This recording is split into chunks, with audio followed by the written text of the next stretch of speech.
Hi everyone, I hope you all are doing well. இன்றைக்கி நம்ம என்ன பார்க்க போகிறோன்னா, தமிழில் 6வது டேர்ம் 1 இயல் 1ல் தமிழ் கும்மி அப்படிங்கிற ஒரு கவிதை தான் நம்ம பார்க்க போகிறோம். தமிழ் கும்மி அப்படின்னு ஒரு தலைப்பில் இருக்கிற ஒரு கவிதை தான் பார்க்க போகிறோம். இந்த கவிதையை எழுதினது யாருன்னா பெருஞ்சித்திரனார். ஸோ ஸ்டார்ட் பண்ணலாம். கூட்டமாக கூடி கும்மி அடித்து பாடி ஆடுவது மகிழ்ச்சியான அனுபவம்.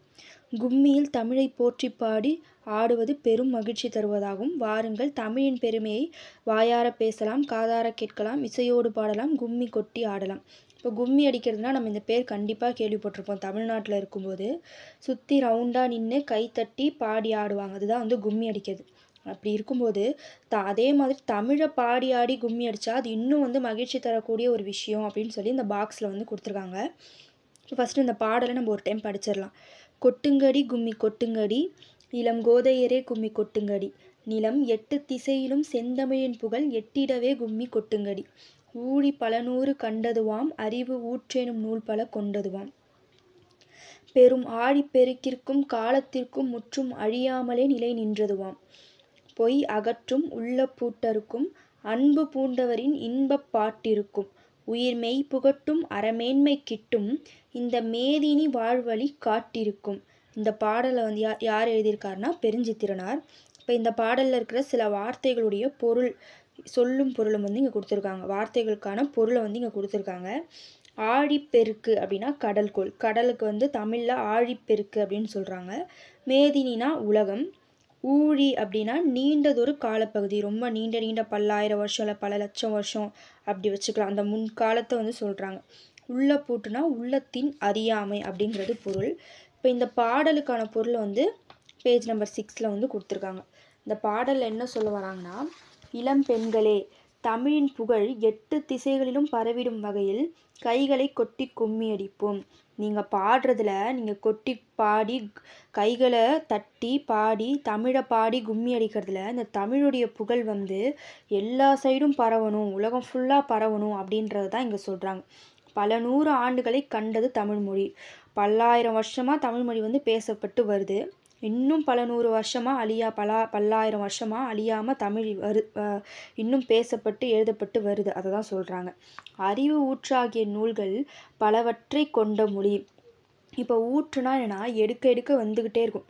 அந்த தண்ணி வந்து ஊறிக்கிட்டே இருக்கும் எடுக்க எடுக்க. அதை தான் ஊற்றுன்னு சொல்லுவாங்க. இங்கே ஏன் அந்த ஊற்றுன்ற வார்த்தையை பயன்படுத்துகிறாங்கன்னா, தமிழில் நம்மளுடைய அறிவை வந்து இன்னும் எடுக்க எடுக்க வளர்த்துக்கிட்டே இருக்கிற மாதிரியான பல நூல்கள் நம்மளுடைய அறிவை வந்து வளர்த்துக்கிட்டே போகலாம். அந்த அளவுக்கு எடுக்க எடுக்க வரக்கூடிய நிறைய நூல்கள் வந்து இருக்குது தமிழ் மொழியில் அப்படின்னு சொல்கிறாங்க.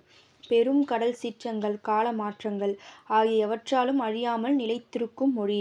இப்போது ஒரு 100 வருஷத்துக்கு முன்னாடி இருந்த ஏதோ ஒரு விஷயம் இப்போ இருக்குமான்னு கேட்டால் ஒரு டவுட் தான். ஏன்னா எவ்வளவோ நிலநடுக்கம் வந்திருக்கலாம், இல்லை வெள்ளம் வந்திருக்கலாம், நிறைய மழை பெஞ்சிருக்கலாம், இல்லை ஃபயர் வந்திருக்கலாம், எதனால வேணால் அது அழிஞ்சு போயிருக்கலாம்.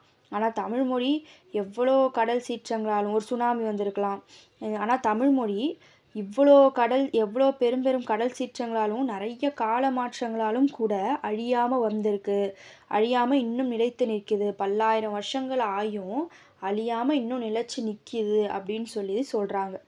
தமிழ் பொய்யை அகற்றும் மொழி அப்படின்னு சொல்கிறாங்க. பொய்யை வந்து இல்லாமல் ஆக்கிடுமா தமிழ்மொழி. மனத்துடைய அறியாமையை நீக்கும் மொழியாம். அந்த எனக்கு எதுவுமே தெரியாது, எனக்கு வராது அப்படிங்கிற விஷயத்த வந்து தமிழ்மொழி வந்து நம்மக்கிட்டேருந்து நீக்கிடும் அப்படின்னு சொல்கிறாங்க. அன்புடைய பலரின் இன்பம் தரும் பாடல்கள் நிறைந்த மொழி. நிறைய பேருடைய பாடல்கள் நிறைய அன்பானவங்களுடைய பாடல்கள் வந்து நிறைய தமிழ்மொழியில் இருக்குது அப்படின்னு சொல்கிறாங்க. உயிர் போன்ற உண்மையை ஊட்டும் மொழி, உண்மையை சொல்லக்கூடிய மொழி வந்து தமிழ்மொழி அப்படின்னு சொல்கிறாங்க. உயர்ந்த அறத்தை தரும் மொழி, நல்ல விஷயங்களை கற்றுத்தர்ற மொழி, இந்த உலகம் சிறந்து வாழ்வதற்கான வழிகளையும் காட்டும் மொழி தமிழ்மொழி. இந்த உலகத்தில் இப்படி தான் வாழணும், நீ இப்படி வாழ்ந்தால் சிறந்து வாழலாம் அப்படிங்கிற அந்த வழிகளை காட்டக்கூடியது எதுன்னு சொல்கிறாங்க தமிழ்மொழி. இப்போ இந்த பாடலை எழுதினது பெருஞ்சித்திரனார்னு ஆரம்பத்திலே பார்த்துட்டோம். அவரை பற்றின சில இன்ஃபர்மேஷனை இந்த எல்லோ கலர் பாக்ஸில் வந்து கொடுத்துருக்காங்க. இவருடைய உண்மையான பெயர் என்னன்னு பார்த்தா மாணிக்கம். இவர் வந்து பாவலரேறு அப்படின்னு இவருக்கு ஒரு சிறப்பு பெயர் இருக்குது அப்படின்னு சொல்கிறாங்க. இவர் எழுதின சில நூல்களை வந்து இங்கே குறிப்பிட்டிருக்காங்க. என்னன்னா, கனிச்சாறு, கொய்யாக்கனி, பாவிய கொத்து, நூறாசிரியம், இதெல்லாம் வந்து இவர் எழுதின நூல்கள். இவர் நடத்தின சில இதழ்கள் மேகசைன்ஸ் வந்து இங்கே கொடுத்துருக்காங்க. தென்மொழி, தமிழ்ச்சிட்டு, தமிழ்நிலம், இதெல்லாம் இவர் நடத்தின மேகசைன்ஸ். தனித்தமிழையும் தமிழ் உணர்வையும் பரப்பிய பாவலர் இவர் அப்படின்னு சொல்கிறாங்க.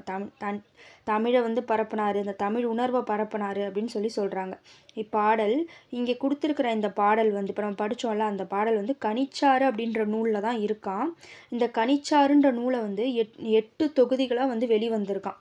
8 பார்ட்ஸாக, இப்போ எப்படி 6th ஸ்டாண்டர்டில் டேர்ம் 1, டேர்ம் 2, டேர்ம் 3 அந்த மாதிரி இந்த கனிச்சாறு வந்து 8 பார்ட்ஸாக இருக்கான். இந்த கனிச்சாறுன்ற நூல் வந்து நிறைய தமிழ் உணர்வு நிறைந்த பாடல்களை வந்து கொண்டிருக்கு அப்படின்னு சொல்கிறாங்க. உங்களுக்கு புரிஞ்சிருக்கும்னு நான் நம்புகிறேன். ஸோ நெக்ஸ்ட் வீடியோவில் நம்ம பார்க்கலாம். Thank you, bye bye.